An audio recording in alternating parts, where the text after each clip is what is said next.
En nombre de las autoridades de la Universidad SEC, rectora Eva Flandes Aguilera, vicerrectora académica Alejandra Ríos, decano de la Facultad de Derecho y Ciencias Sociales Francisco Javier González Silva, y de los jefes de carrera de Derecho Saba Aranda, de Trabajo Social Dori Paiva y de Psicología Pablo Marazzi, damos a todos ustedes, damas y caballeros, estudiantes, profesores, profesoras y público en general, la más cordial bienvenida a este encuentro académico denominado Equidad de Género, Distintas Miradas. Gracias al campus de virtual de nuestra universidad, facilitado por la Dirección de Comunicaciones vía streaming por nuestra plataforma FaceLive. Contaremos con la participación de distinguidos académicos de nuestra comunidad universitaria y de la sociedad civil latinoamericana. Con Belisario Prats, Palma y William Ibarra realizaremos una mirada ético-filosófica a la equidad de género, y con la experiencia latinoamericana de doña Nubia Aristimuño de Buena, gracias a un trabajo de importante impacto regional, como lo es el realizado desde la ONG Mujer y Ciudadanía, observaremos esa mirada tan importante de la mujer en el proceso de reconocimiento internacional de su protagonismo y liderazgo. Procederemos a escuchar el saludo de la vicerrectora académica, doña Alejandra Ríos. Bienvenida, doña Alejandra. Gracias, Luis. Bueno, como vicerrectora académica quisiera iniciar este seminario saludando a todas y todos quienes nos acompañan en el día de hoy, a nuestros estudiantes particularmente, académicas, académicos, a los panelistas y otros invitados que se nos han unido. Agradecer también a las autoridades de la Facultad de Ciencias Jurídicas y Sociales por convocarnos a debatir desde distintas perspectivas sobre una temática que es tremendamente relevante para la sociedad toda, la equidad de género, pero particularmente para las universidades, pues es aquí, en el ambiente propiamente universitario, donde deben producirse las mayores transformaciones en la dimensión de equidad de género. Yo estoy convencida que el avance que logremos como país en la equidad no se logra únicamente con cambios en la estructura de la sociedad política o económica. Esos cambios, que son superestructurales, solo serán posibles en la medida que se cambie la forma de pensar y de actuar de quienes educamos y de quienes son educados con nosotros. En la dinámica de dictar docencia, en articular la igualdad de género en los contenidos curriculares, en generar conciencia en los estudiantes de la importancia de esta materia, para que una vez egresados, con su intervención profesional generen transformaciones positivas en la sociedad y se vaya modificando la construcción cultural que como sociedad tenemos en torno al género. Por ello, una instancia como este seminario es tan necesaria para el logro de este propósito. Un solo dato: según el Foro Económico Mundial, nos tomará 132 años encerrar la brecha de género en el mundo. A prácticamente un año de que fuese publicada la Ley 21.369 en nuestro país, que regula el acoso sexual, la violencia y discriminación de género en el ámbito de la educación superior, todo el sistema de educación superior ha debido ponerse al día, principalmente en disponer de una política integral en esta materia, con modelos de investigación, prevención y sanción de dichas conductas. Pero introducir la perspectiva de género en la educación superior va más allá de lo que mandata la ley. Es promover un cambio ético en las instituciones, para que éstas incorporen en su sistema axiológico el respeto a la diversidad y la búsqueda de la equidad, particularmente en este caso, ¿no es cierto?, la equidad de género. En este sentido, nuestra universidad está comprometida con ello, al incorporar el principio de la no discriminación dentro de la declaración de sus propósitos institucionales, cuestión que se encuentra desde los estatutos hasta nuestro propio modelo formativo. Nuestras cifras en el tiempo también han mejorado. Del total del cuerpo de académicos de la universidad, el 60% son mujeres. Estas, un 59% doctoras y un 63% de ellas magíster. Si miramos la situación del cuerpo estudiantil, nos vamos a dar cuenta también que el 60% son mujeres.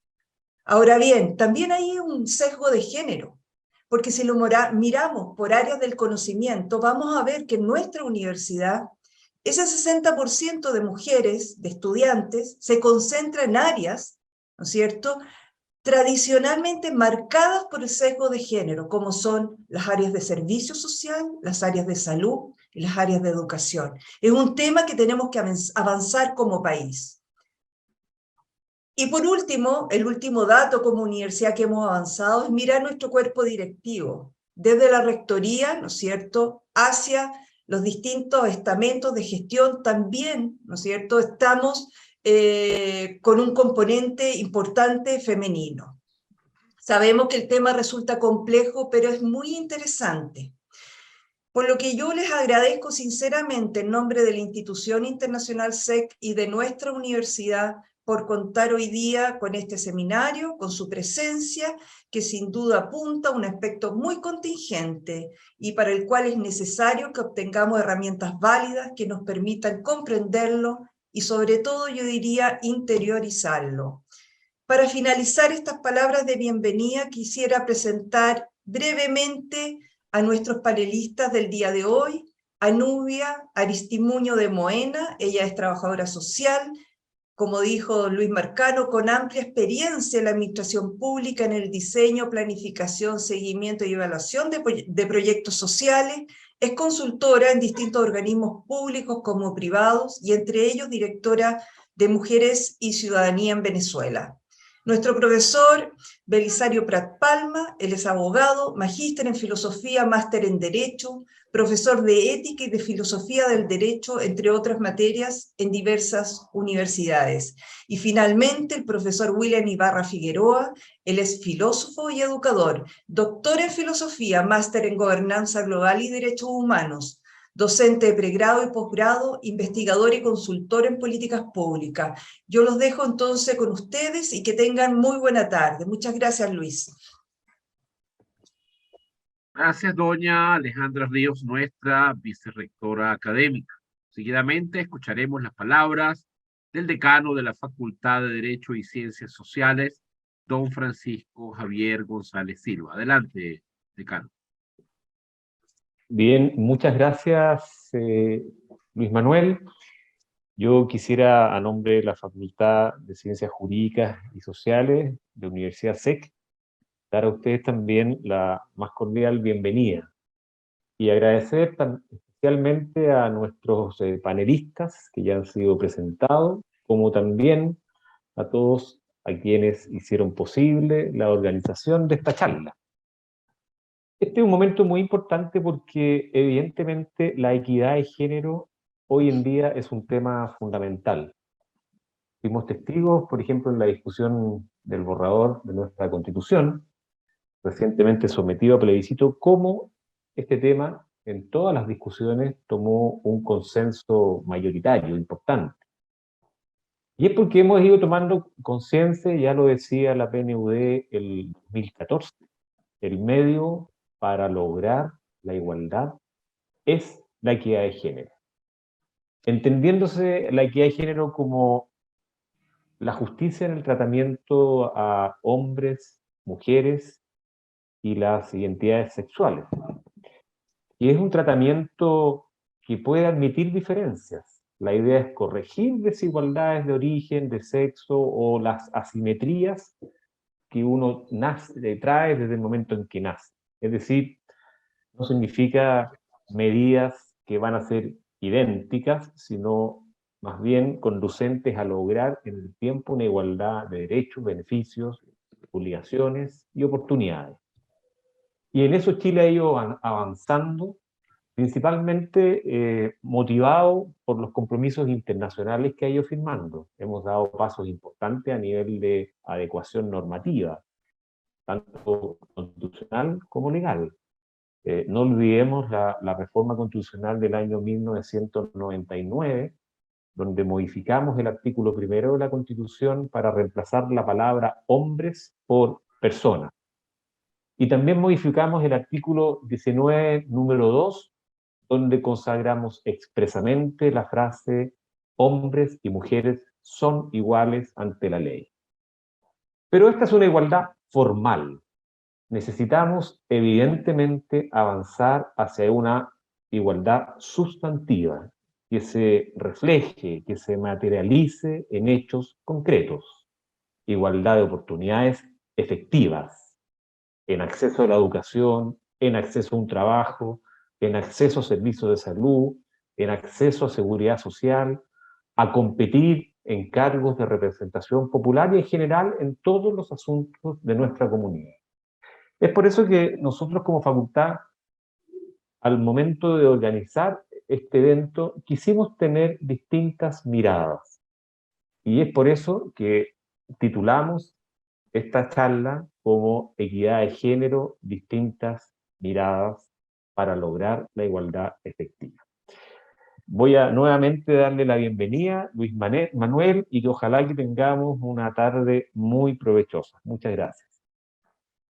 Muchas gracias a nuestro decano Francisco Javier González Silva por estas palabras de bienvenida. Y les recordamos a nuestros distinguidos asistentes que nos ven vía streaming por nuestra plataforma FaceLive que pueden hacer uso del chat al finalizar las presentaciones para realizar sus preguntas. Como primer expositor tenemos al panelista Belisario Prats Palma. Él es docente de la Universidad SEC, es abogado, es magíster en filosofía de la Universidad de Chile y tiene un máster en Derecho de la Universidad del País Vasco.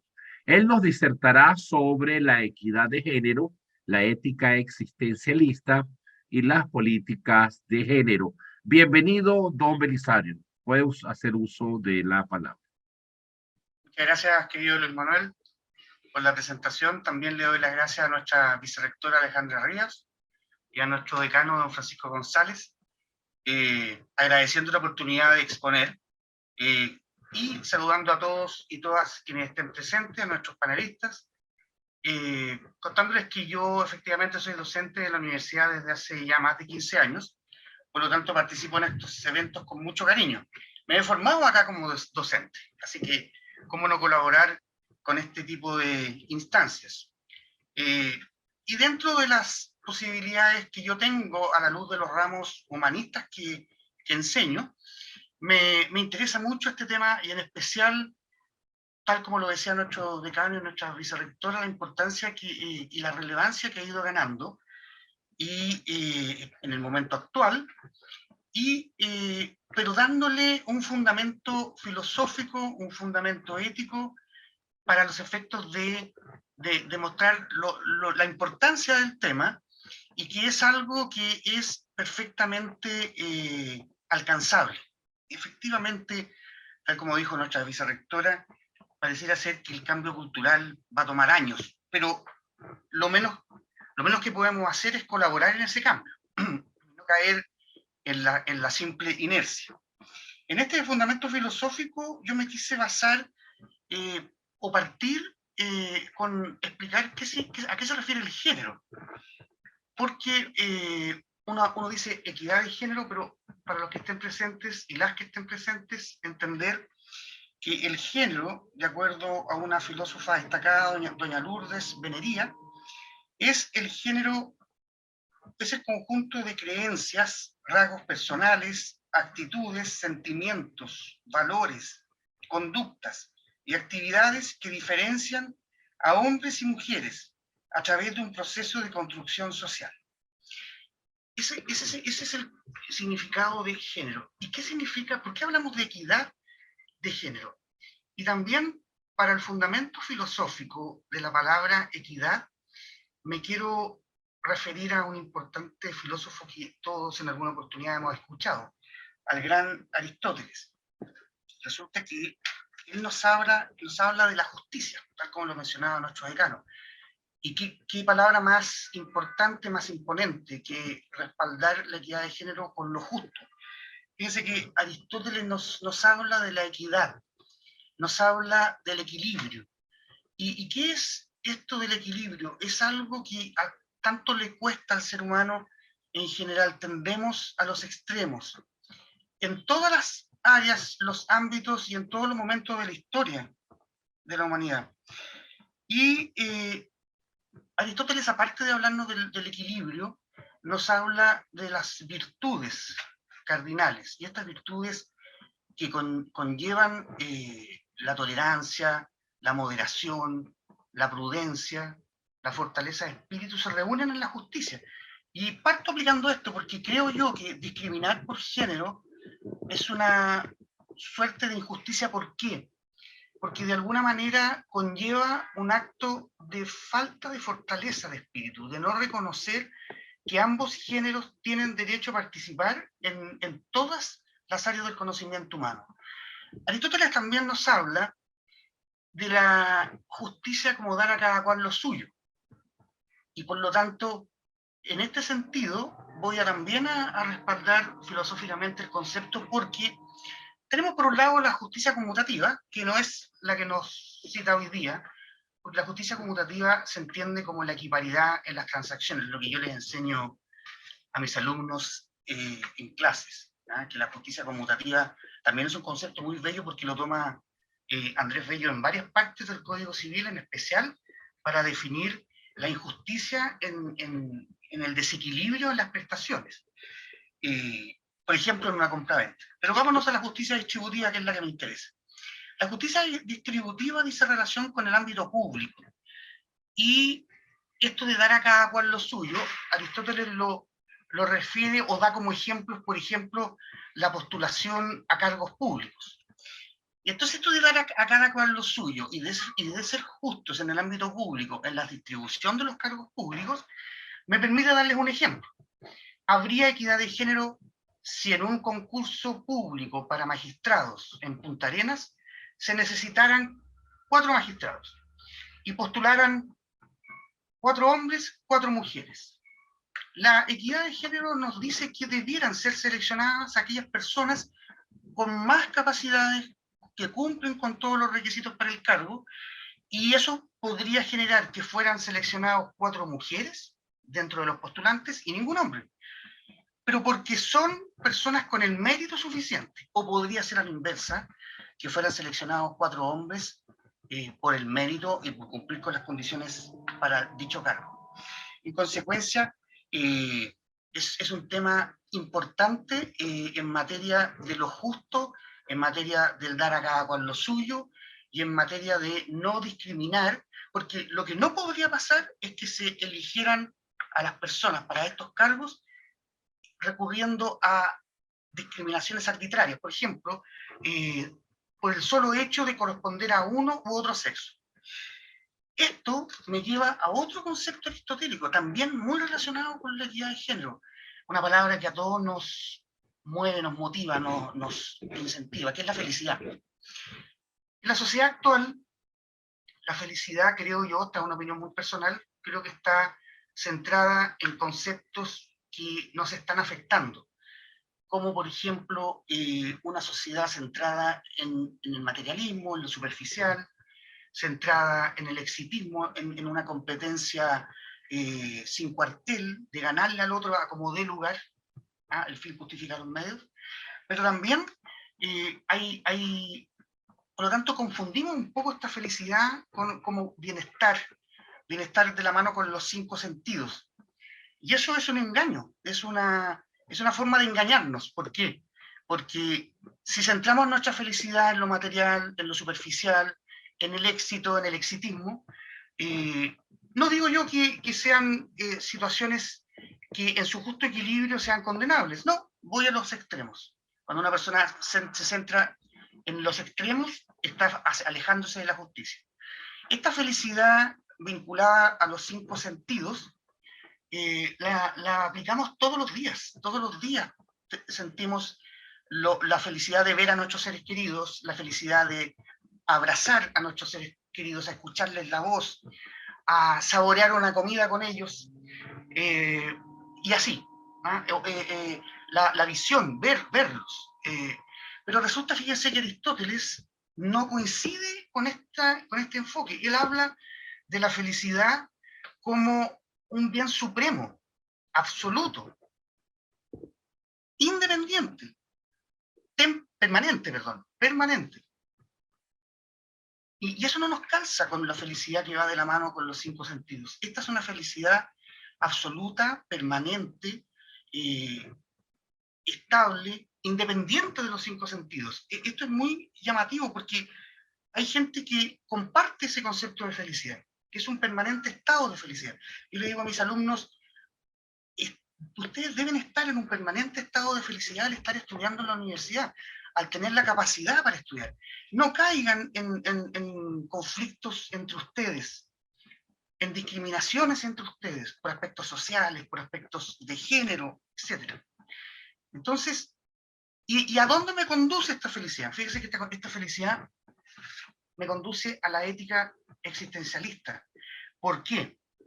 Porque la ética existencialista, desarrollada por una gran escritora del siglo XX y feminista, Simone de Beauvoir, la desarrolla como base de su literatura, muy conocida en el siglo pasado, donde ella hace todo un desarrollo histórico de la sociedad a propósito de la discriminación por género, de cómo ciertos sectores de la sociedad no logran ser felices por este tipo de situaciones.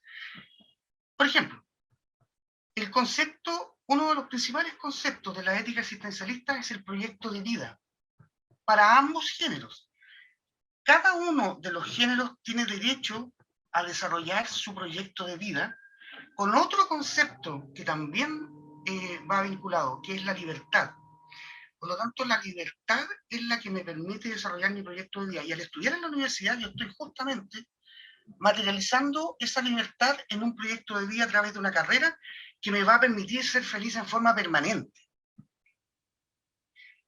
Ahora, esta situación va a complementarse con lo que la ética existencialista llama ambigüedad. Y fíjense qué curioso, porque la ambigüedad dice relación con que todos nosotros, a pesar de esta libertad, estamos limitados por los demás seres vivos. Estamos limitados por los derechos de los demás, lo que en derecho civil conocemos como aquella frase en orden a que mis derechos terminan donde empiezan los derechos de los demás.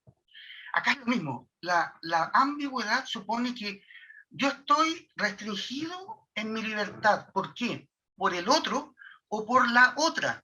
Por lo tanto, mi felicidad tiene como límite la felicidad del otro o la felicidad de la otra. En una sociedad individualista, donde estamos inmersos, es importante rescatar estos conceptos para que vayamos generando el cambio cultural y, tal como lo dijo nuestra vicerrectora, disminuir la brecha de género, porque es una inercia histórica.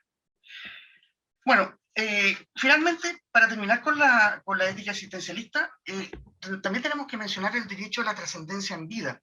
No estoy hablando de la trascendencia después de la muerte, estoy hablando de la trascendencia en vida. Y un hombre, una mujer que se proyecta como abogado, como abogada, que son en las carreras donde yo hago docencia, quiere trascender en vida. Y si yo le coarto ese derecho a una persona en orden a desear estudiar, desarrollarse profesionalmente y como ser humano, para los efectos de trascender en vida, estoy atentando en contra de la ética existencialista. Vale decir, los extremos,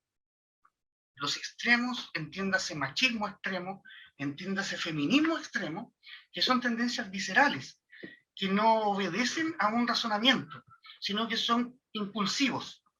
Los debemos llevar al centro de equilibrio para los efectos de ser justos entre nosotros, con los otros, con las otras.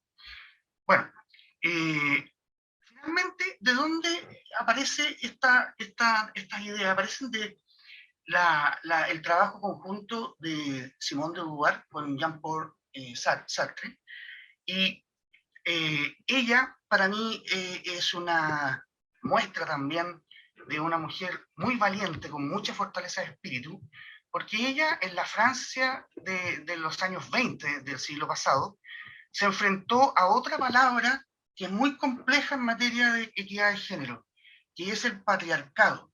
Así como la discriminación por género es negativo, el patriarcado también puede ser negativo. ¿A qué me refiero? Ella vivió la siguiente situación. Su padre, en 1920, le tenía definido la carrera a la que iba a estudiar como administración pública.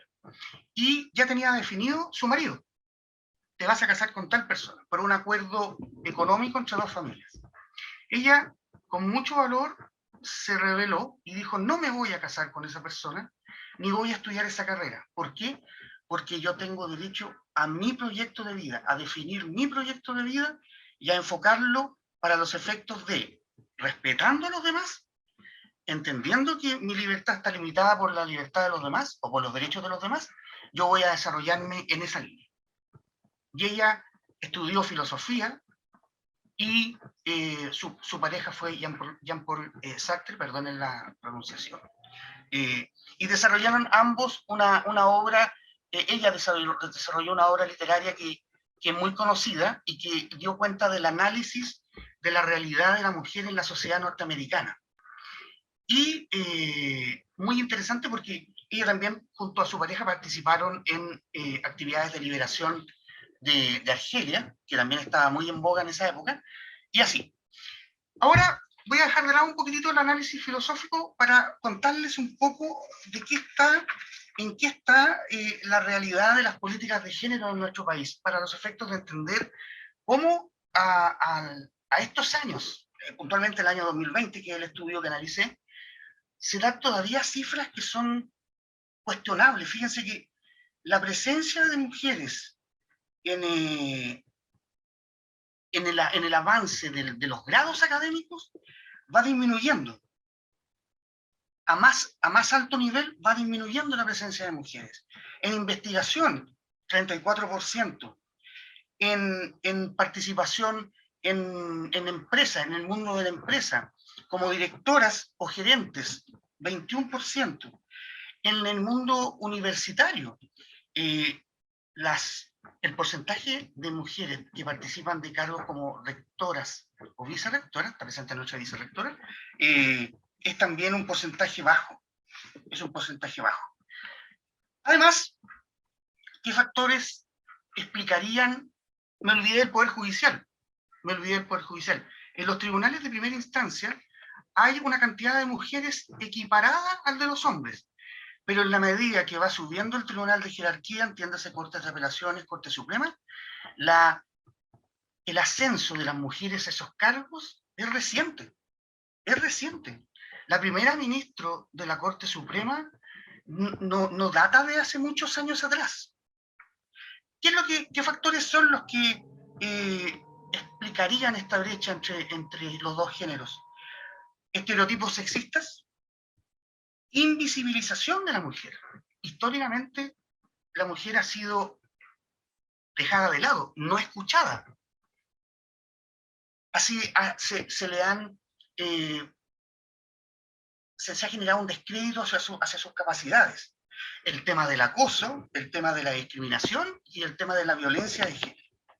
¿Cuáles son las políticas, para ir terminando, por respeto al tiempo de los demás panelistas, cuáles son las políticas de género que el Ministerio de Ciencia, Tecnología, Conocimiento e Innovación intenta aplicar? Primero, niñez inclusiva, que desde la niñez hombres y mujeres tengan la posibilidad de ser incentivados en las distintas áreas, porque también en las carreras científicas hay un porcentaje bajo de participación de la mujer. Por lo tanto, la educación digital pasa a ser determinante para los efectos de generar esta igualdad de oportunidades, tal como lo dijo nuestro decano. Es un tema de igualdad de oportunidades, no de igualdad de género. El concepto correcto, vuelvo a repetir, es equidad de género e igualdad de oportunidades. Segunda política de género, romper y cuestionar estereotipos de género que generen un cambio cultural y que se basen en el respeto, la diversidad, la tolerancia, para una sociedad más justa. Tercera política de género que puede generar la responsabilidad del Estado, comprometido con la equidad de género. Y finalmente, entender esto de la brecha de género para mitigar sus efectos en nuestra sociedad. Y esto pasa por una actitud proactiva para evitar la inercia que anteriormente mencioné, y para los efectos de que vayamos gradualmente atenuando esta brecha de género. Y eso pasa por, en el mundo universitario, que es en el que yo me desarrollo, donde yo cumplo con el concepto de felicidad que les hablé, es entender que los demás seres humanos son tan respetables como uno, que el individualismo no es el camino, que el camino es la empatía, la tolerancia, escuchar al otro, escuchar a la otra, valorizar las capacidades del otro y de la otra. No me quiero extender más por respeto a los panelistas, así que les agradezco mucho la oportunidad de exponer. Un abrazo a todas y todos. Muchas gracias, profesor Belisario Prats. Nos deja unas reflexiones extraordinarias, además de que este proyecto de vida ha sido doctrina de la Corte Interamericana de los Derechos Humanos en San José de Costa Rica y trae a colación también memorias de grandes mujeres en la historia como Marie Curie, doblemente premio Nobel de Física y de Química en Europa, como también la filósofo Hannah Arendt, como poetisas, como escritoras, narradoras, pintoras que han sido puntas de lanza para la dignificación de la mujer en la historia de América y del mundo y de Europa. A propósito de eso, tenemos a nuestra otra panelista, Nubia Aristimuño de Moena, que no solamente por su experiencia muy amplia, vasta, en materia de trabajo social, sino de liderazgo como mujer, nos trae una conversación muy interesante. Nubia es licenciada en Trabajo Social, egresada de la Universidad Central de Venezuela en el año 1981, por cierto, alumna de muchos profesores chilenos que en la época de la dictadura fueron a Venezuela a enriquecer la Escuela de Trabajo Social. Nubia tiene una amplia experiencia en trabajo social de caso, en grupos, en comunidades, y es directora desde hace mucho tiempo de esta organización ONG, Mujer y Ciudadanía, que ha levantado la bandera desde Venezuela y para América Latina, la bandera de la dignificación de la mujer como protagonista de su destino en la vida cívica y política. Doña Nubia, bienvenida, tiene uso el micrófono y muchísimas gracias por acompañarnos en esta jornada, que gracias también a usted se le da esa mirada y esa dimensión internacional. Gracias por la oportunidad que me dan. Bueno, ya Luis Manuel dijo la referencia que tengo. Y bueno, mi experiencia lo que me ha permitido es poder mostrarla, ¿no? Porque yo digo que esa combinación de la teoría y la práctica, uno la aprende en la experiencia. La experiencia es la que permite ver si esos resultados se conjugan. Entonces, mi experiencia está basada con una ONG de mujeres, como ya lo dijo Luis Manuel, por 10 años que tuve en Venezuela, recibimos financiamiento internacional, lo que nos permitió hacer un trabajo, porque muchos de estos temas son muy poco financiados, muchas ONG trabajan con las uñas, y bueno, tuvimos la suerte de que pudieran financiarnos este proyecto. Fue por la USAID, un organismo internacional. Y bueno, esto que les voy a describir, pues, más que todo, esta experiencia, yo creo que es bien oportuna. Ahora, por el resultado de las elecciones legislativas y los convencionales, donde se pudo ver que Chile avanzó mucho en las cuotas de participación y también cómo poder decidir en las políticas y las decisiones, en este caso, sobre un proyecto de constitución. Y también vemos ahora con el nuevo gobierno cómo en la toma de decisiones hay una mayoría de mujeres en lo que es el gabinete político. Lo que eso implica que hay una gran necesidad, pues, de seguir fortaleciendo esta participación de las mujeres, donde están muy conscientes del valor que tienen como tal. Nosotros en esta experiencia comenzamos por definir qué era mujer y qué era ciudadanía. El proyecto nos exigía que había que definir eso. Entonces comenzamos por definir esa visión de la mujer que queríamos. ¿Cómo es esa mujer que queríamos? Era valorarla en su gran capacidad de resiliencia. Nosotras las mujeres tenemos esa gran capacidad, y sobre todo las mujeres migrantes que estamos aquí en Chile, nos ha hecho que esa resiliencia, pues, podamos como migrantes ser partícipes de este país.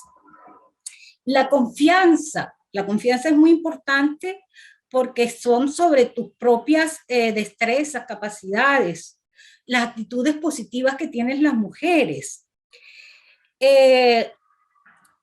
La confianza en sí misma también implica que también debe educarse y trabajar más para que ellas mismas también puedan alcanzar las mismas metas de los hombres.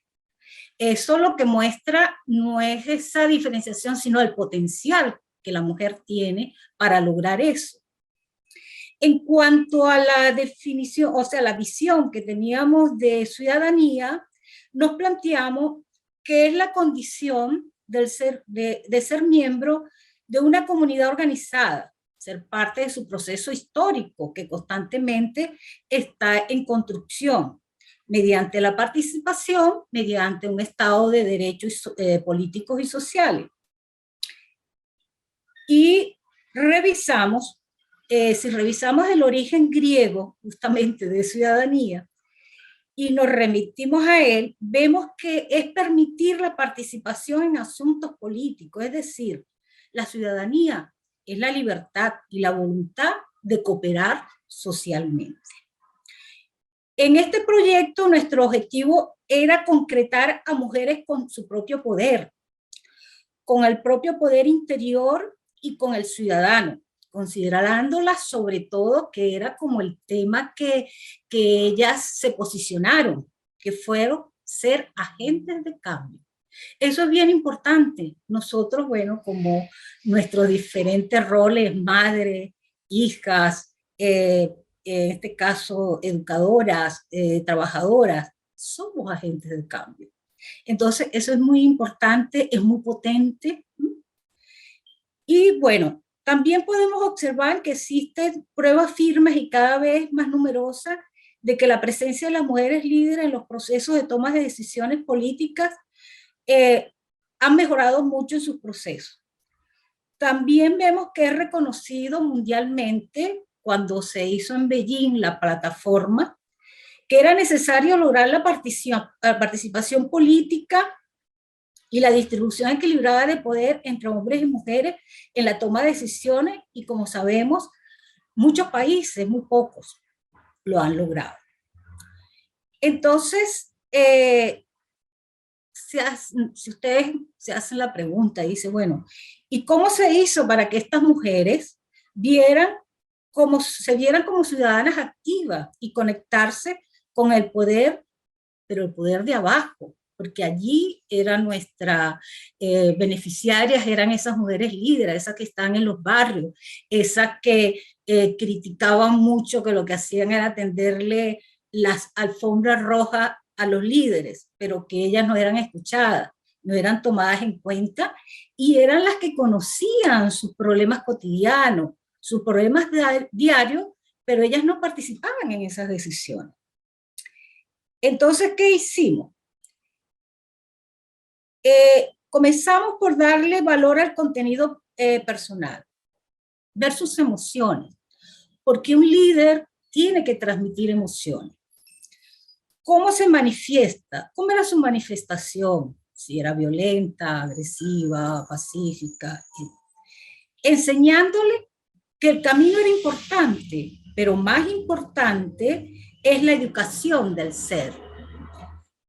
Y para elaborarlo, y poder comprender ese ser, elaboramos 4 ejes de saber, que era el ser creativo, que es innato, que lo tenemos desde que somos pequeñitos, desde que nacimos. Emprendedor, porque todos somos emprendedores. Y eso tenemos que, desde las necesidades que se nos presentan y cómo podemos asumirlas, allí nace ese emprendimiento. ¿Qué otro elemento tenemos además del emprender? El compartir y el social. Estos ejes permitieron fortalecer primeramente su autoestima, su liderazgo, resolver conflictos, conectarse y relacionarse con su propia comunidad, porque a veces esas relaciones no son lo mejor que nosotros consideramos y había que fortalecerlo eso. También realizamos 2 tipos de talleres. Un taller que tiene que ver con lo que dije anteriormente, que es el fortalecimiento de la autoestima y liderazgo. Y el otro fueron talleres donde utilizamos herramientas participativas que permitieran interactuar, conocerse un poco más a través de diagnósticos participativos comunitarios, donde ellos fueran autores de su propio proceso, donde ellos pudieran determinar sus propias necesidades, escoger una de esas necesidades, es decir, priorizarlas. Plantearse cuáles son sus causas, sus consecuencias, quién es el organismo, en fin. Ese diagnóstico luego permitía realizar conversatorios donde muchos actores clave pudieran asistir y brindarle información sobre lo que ellos hacen. Y luego las mesas de diálogo, donde había ese intercambio entre entidades públicas, sector privado y comunidad, con sus líderes, por supuesto, para plantear posibles soluciones que llegaran a un acuerdo, a un compromiso. Y para eso creamos lo que eran las Contralorías Sociales, que no era más que hacerle seguimiento a muchos de esos compromisos que estaban concretados en proyectos sociales, educativos, de infraestructura. Entonces, bueno, esa es en base a mi experiencia que tuve, quería transmitírsela.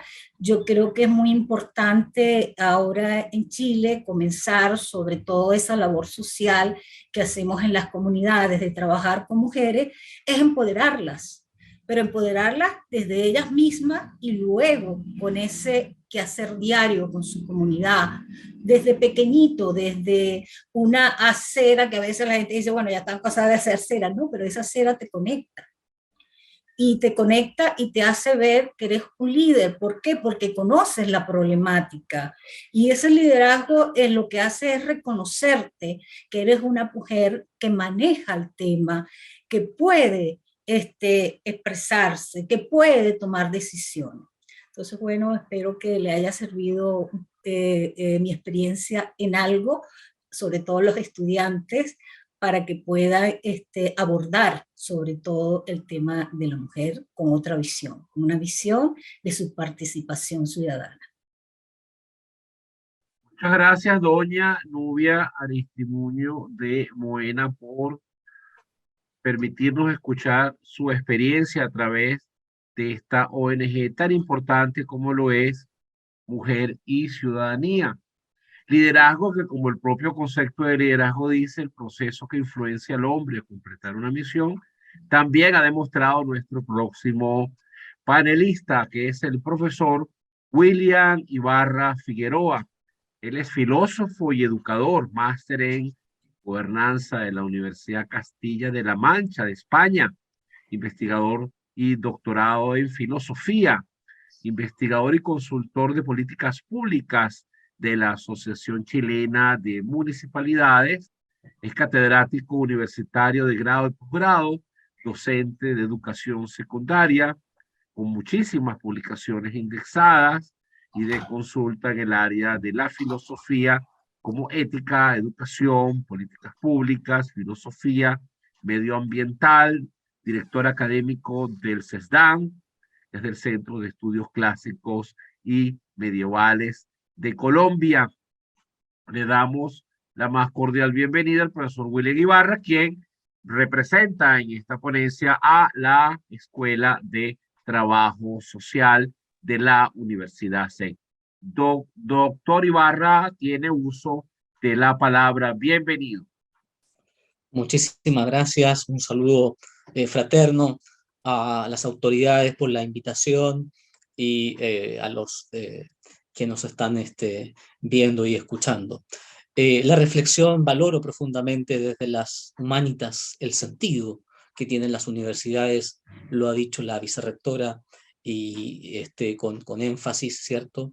Desde las humanitas la reflexión acerca de estos temas en tiempos oscuros, donde la democracia se ve envuelta en situaciones de crisis, desde la comprensión de la política y el sentido común del ser humano. El tema de estas reflexiones en este coloquio son unas pinceladas, dados los tiempos, desde los conceptos que mis antecesores ya enunciaron: igualdad, equidad, ¿sí? Luego una primera parte de eso, los minutos que tengo, luego la experiencia de algunos países en la región, como de Chile, en las políticas públicas, lo que hay, la agenda del actual ministerio, muy a grosso modo, de la mujer y equidad de género, y en correlación con la Agenda 2030, que ha impulsado en esta década, en este siglo, Naciones Unidas. Bien, esta reflexión desde la filosofía naturalmente apunta primero a establecer igualdad y equidad. Igualdad es un término griego, isonomía, ¿sí? Que se dio en la antigüedad clásica del mundo griego, y que son palabras que se usan muchas veces de forma similar, o se tiende a confundir igualdad y equidad. La igualdad implica entonces, hay que precisar, dar a cada, o darle a cada persona o al ser humano lo mismo. Por tanto, habría que preguntarnos, cuando en el discurso aparece lo igualitario, a veces en frases políticas de revoluciones, implica, dada la condición humana, somos todos iguales. Lo consagra la ley por de pronto, ¿sí? Desde el momento de somos libres iguales en las mismas condiciones humanas. Y la equidad, entonces, sería esa proposición a quien necesita. De ahí el concepto latino de equidad, que es a equivalence, o equivalen, neutro, imparcial, es decir, criterios necesarios para que cada quien reciba, en este caso, lo que merece, pueda ejercer. Por eso que va la equidad de mano de la justicia, ¿no? De la mano de la justicia, y ahí está la equidad social, precisamente.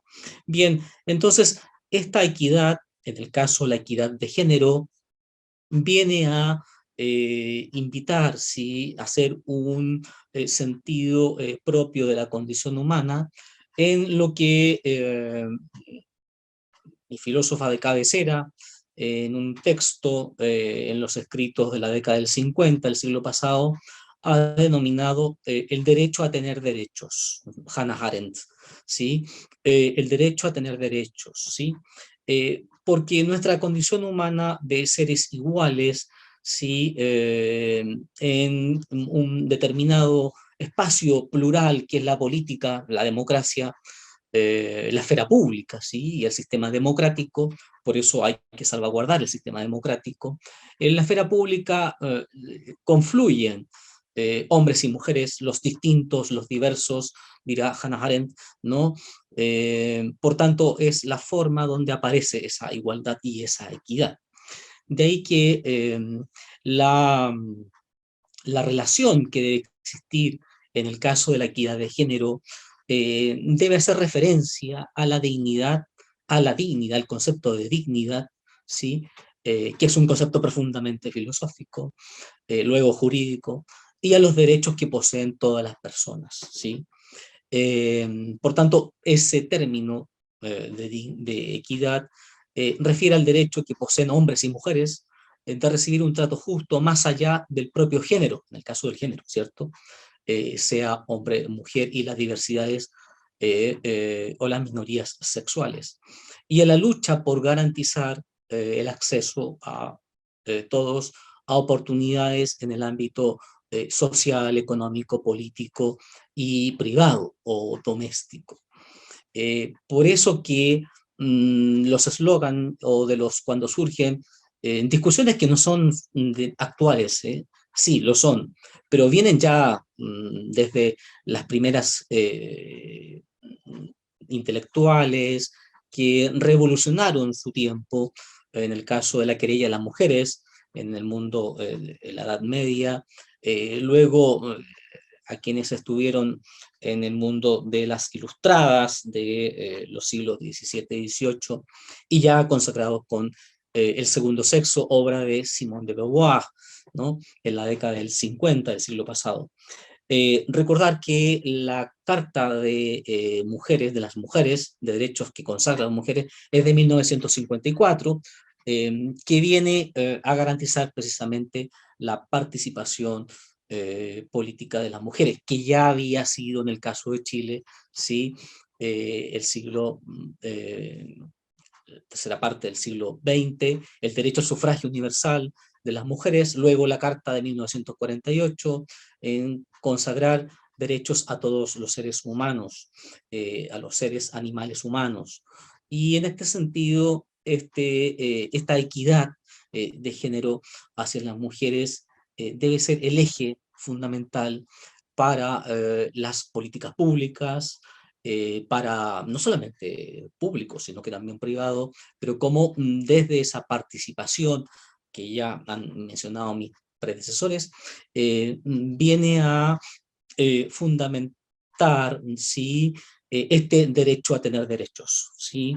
Y eso se ha tomado postura, ¿sí? Y ahí conecto inmediatamente con las conferencias internacionales, como la conferencia de Pekín o Beijing de 1995, ¿sí? Donde aparecen, ¿sí?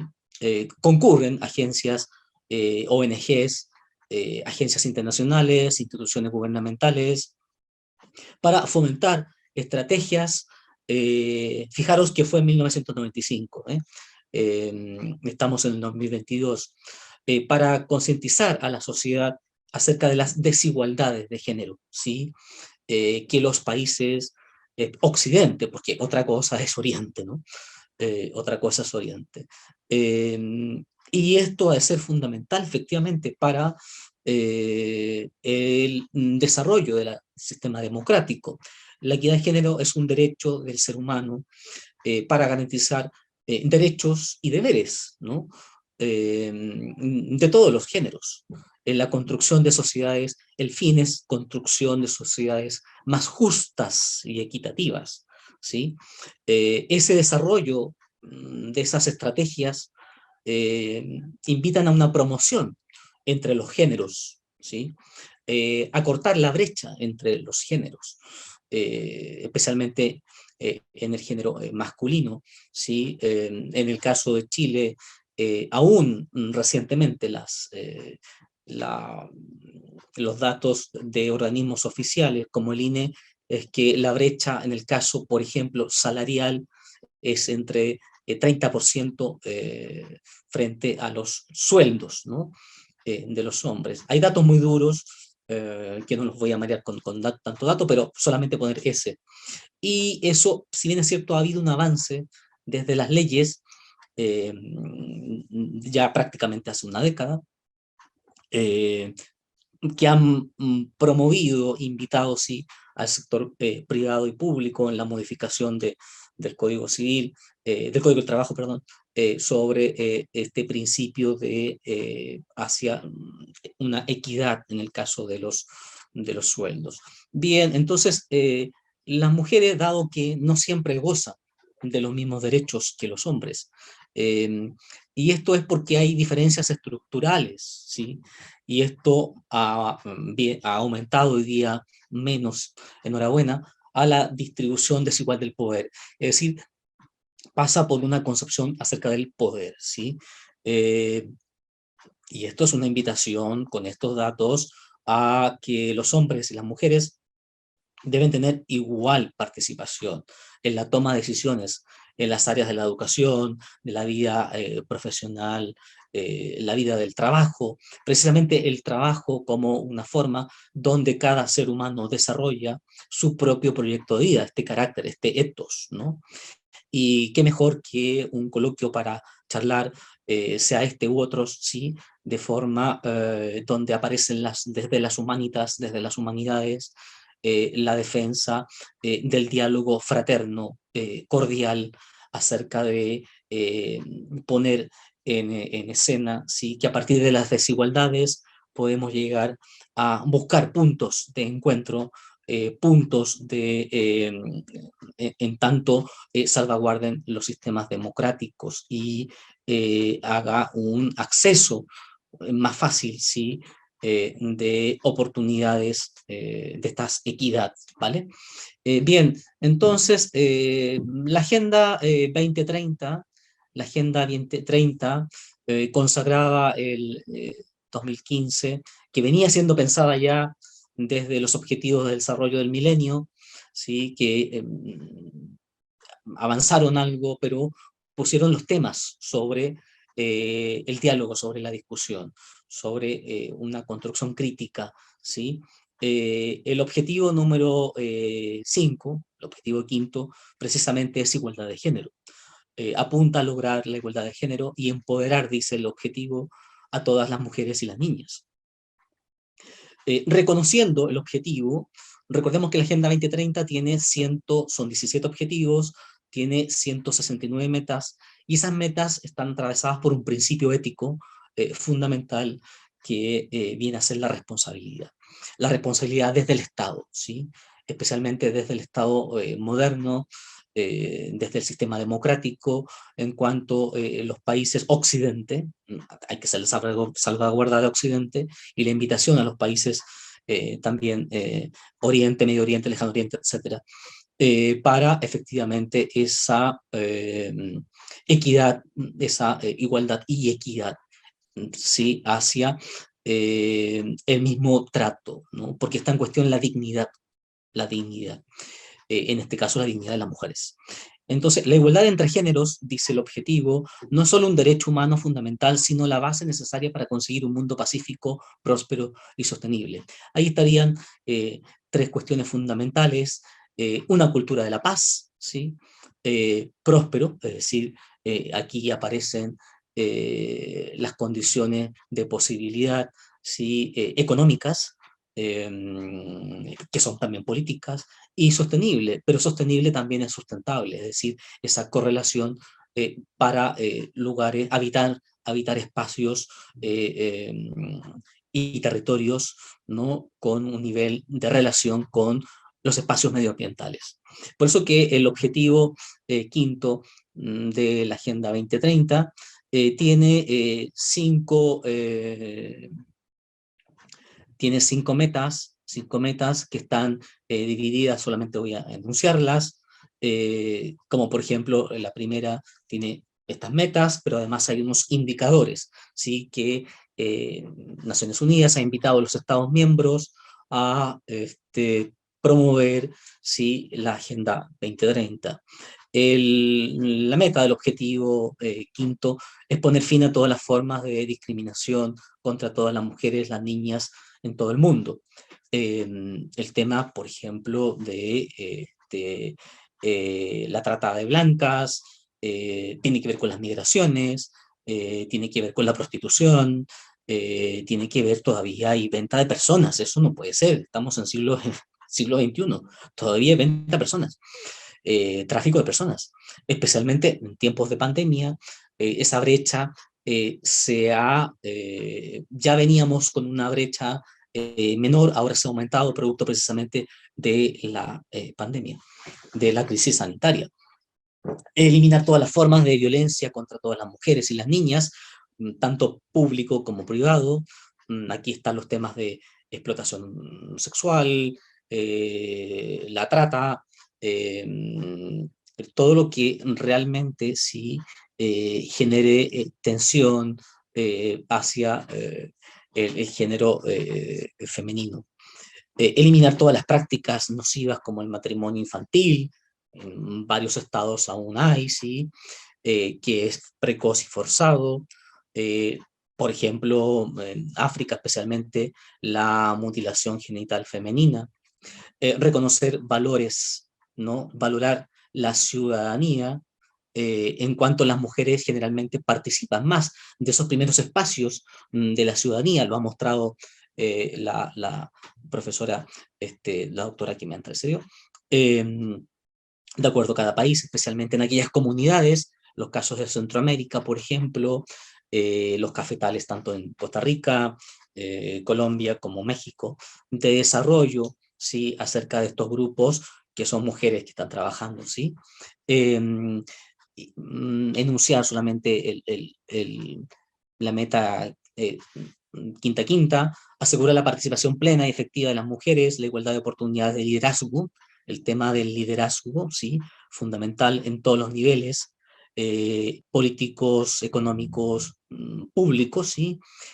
Privados, en esta paridad de género importante, en cuanto participan en todo espacio, ¿sí? Y bueno, eso como meta general. Y una última, me parece que es fundamental, aprobar y fortalecer las políticas acertadas y leyes aplicables para promover la igualdad de género y el empoderamiento de todas las mujeres y las niñas en todos los niveles. Es decir, hay una invitación del objetivo ODS, ¿sí? En este principio de responsabilidad cordial de una justicia, ¿sí? Hacia efectivamente alcanzar niveles de equidad. En el caso de propiamente de Chile, la política sobre la reforma previsional ha representado un avance tanto en lo retributivo como en el reconocimiento de las mujeres como ciudadanas, ¿sí? Con igualdad de derechos que los hombres. El tema del trabajo remunerado, que ya lo he enunciado, acortar esa brecha hoy, que es del 30%, respecto de la situación de los varones. Sí, tanto trabajo remunerado, el dato, como también no remunerado. La reforma previsional, sí, de alguna manera quiere abordar la redistribución de las injusticias en una menor acumulación de fondos previsionales para las mujeres, temas que se han debatido a propósito de la pandemia, la crisis sanitaria, ¿cierto?, de los retiros. Claro, porque aparece ahí esa ausencia de la protección previsional para la vejez, que las mujeres han dedicado al trabajo tanto doméstico no remunerado en un gran porcentaje. Hay varias esfuerzos que se han hecho desde lo legal, pero que en el fondo, en la práctica, muchas veces se ven invisibilizadas. Claro, el aporte del Estado, en el caso de Chile, ha ido precisamente porque la mujer es la que sostiene el hogar, ¿cierto? Por tanto, por ejemplo, la pensión básica solidaria, que ha beneficiado a el 35.2%, en ese 35, el 70% de los pensionados del sistema son mujeres. Eso es un dato muy, muy importante. Por ejemplo, el aporte previsional solidario de vejez representó en el 2011 el 68,5% del total, que alcanza al 23% de los pensionados del sistema. El 58% del aporte está destinado a mujeres. El tema del bono por hijo también, ¿sí? Los últimos años ha ido en beneficio precisamente de la mujer. En cuanto al Ministerio de la Mujer y Equidad de Género, tanto las autoridades salientes como las actuales, hay una agenda legislativa que han puesto énfasis en el fuero maternal para las Fuerzas Armadas, de Orden y Seguridad Pública, hay una ley, la lactancia libre, recordemos, el acoso, han comentado hace poco el acoso, ¿cierto?, de espacio público, la ley 21.153, proyectos que están ahora en tramitación, como mejorar la ley que modifica el Código del Trabajo, reformas constitucionales, en el reconocimiento de la igualdad de género, consagrado en el deber del Estado, promover la equidad de derechos entre hombres y mujeres, la sala cuna universal, el acoso cibernético. El acoso cibernético es un tema muy, muy importante hoy, ¿sí?, que sanciona precisamente por cualquier medio que tipifica la figura de acoso bajo una perspectiva penal, incorporando las tecnologías, la exhibición de imágenes con contenido sexual que ha aumentado con la crisis sanitaria, especialmente infantil. La violencia integral, ¿sí?, el derecho de las mujeres a una vida libre de violencia, que busca mejorar respuestas institucionales que se ofrecen a mujeres víctimas de violencia, en este caso la legislación, la ley y los grados de seguridad, etcétera, ¿no? La implementación de esta nueva institucionalidad desde la década, desde una década atrás, ¿sí? Se ha consagrado un comité asesor del Ministerio de Género, de la Mujer y Equidad de Género, para que fue desde el 2018 a 2022. Hoy hay otro comité, ¿sí? Que esa agenda está el actual gobierno. Por tanto, estos temas, estas pinceladas que he dado desde una reflexión conceptual, desde una ocupación y preocupación desde la ética, desde las humanidades, es fundamental precisamente para lograr espacios de equidad, una cultura de paz y una justicia social, fundamental, insisto, para el desarrollo de las democracias. El derecho a tener derechos, para cerrar esta breve presentación, el derecho a tener derechos es una necesidad urgente de todos, de todas, en el sentido efectivamente de buscar, ¿sí?, precisamente quienes estamos en educación, ¿no?, tenemos el deber ético de buscar los espacios, ¿no?, y que quienes lideran las instituciones, en el caso públicas del Estado, ¿no?, los representantes en el Parlamento, estén a la altura de esas decisiones para todos y todas los ciudadanos, especialmente en las mujeres. Muchísimas gracias por la invitación, un placer. Gracias al profesor William Ibarra por su magnífica presentación.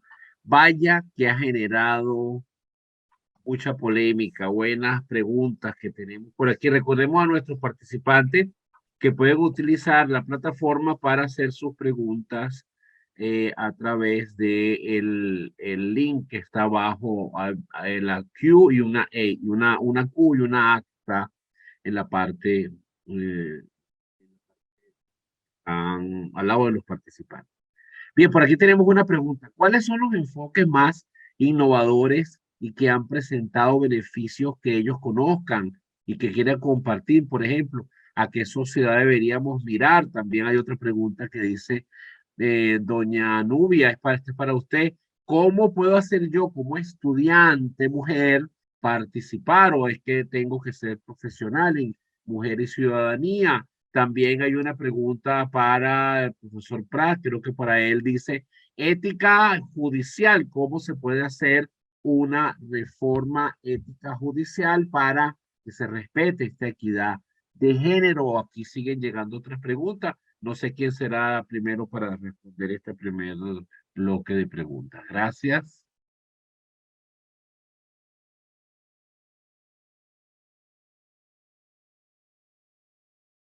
Bueno, Mujer y Ciudadanía aquí, yo claro, estoy como embajadora de Mujer y Ciudadanía, pero no he podido legalmente resolver la situación porque es una ONG internacional. Está en España, está en Argentina, está en Perú y Ecuador. Pero aquí tiene que presentarse ante la Corte Suprema para que la admitan y luego nosotros poder funcionar legalmente. Pero informalmente estamos trabajando y claro, pueden relacionarse conmigo. Ahorita tenemos toda una serie de cursos en los cuales pueden participar desde cualquier país y bueno, estamos abiertos a eso, a que puedan participar. Si ustedes quieren, pues con Luis Manuel dejo yo mis datos y se los doy a los estudiantes que quieran formar parte.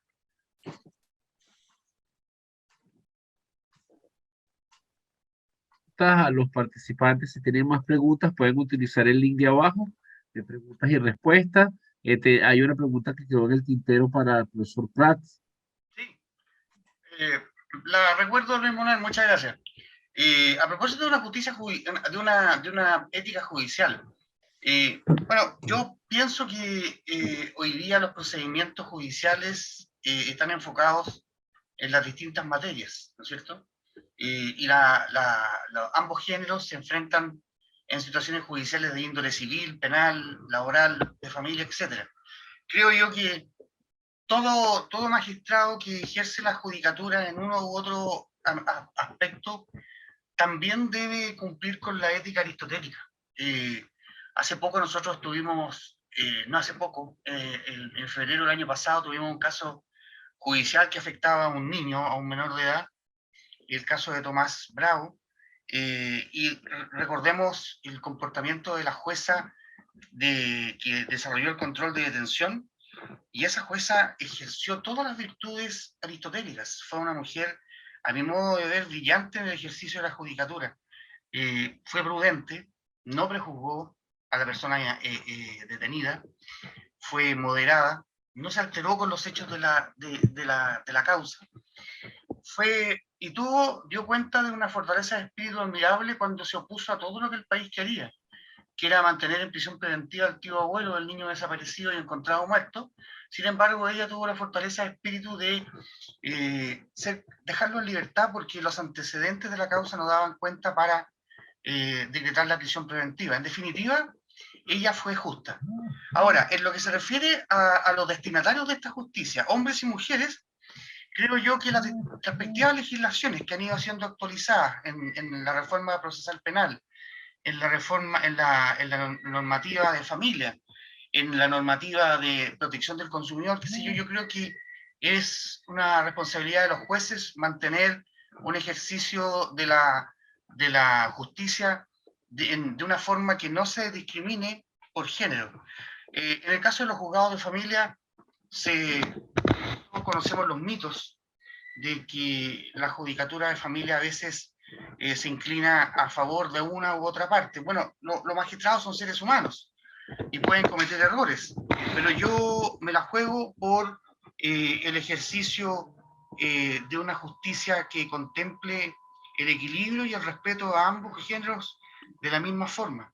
Eso es lo que pienso. Muchas gracias. Muy bien, bueno, estamos llegando ya al final. Tendríamos que hacer entonces en alguna oportunidad otro encuentro como este que ha resultado tan interesante, con tantas preguntas de nuestro público que se ha visto bastante interesado. Bueno, en nombre de las autoridades de nuestra universidad, de nuestra rectora, la vicerrectora académica, de nuestro decano, le doy las gracias, las más sinceras gracias a los panelistas, a Belisario Prats, a William Ibarra, a Nubia Buena, por habernos acompañado, ilustrado con su sapiencia, con su experiencia en pro de este tema tan importante como es la equidad de género y la mujer como punta de lanza en la sociedad diaria. Muchísimas gracias y nos vemos.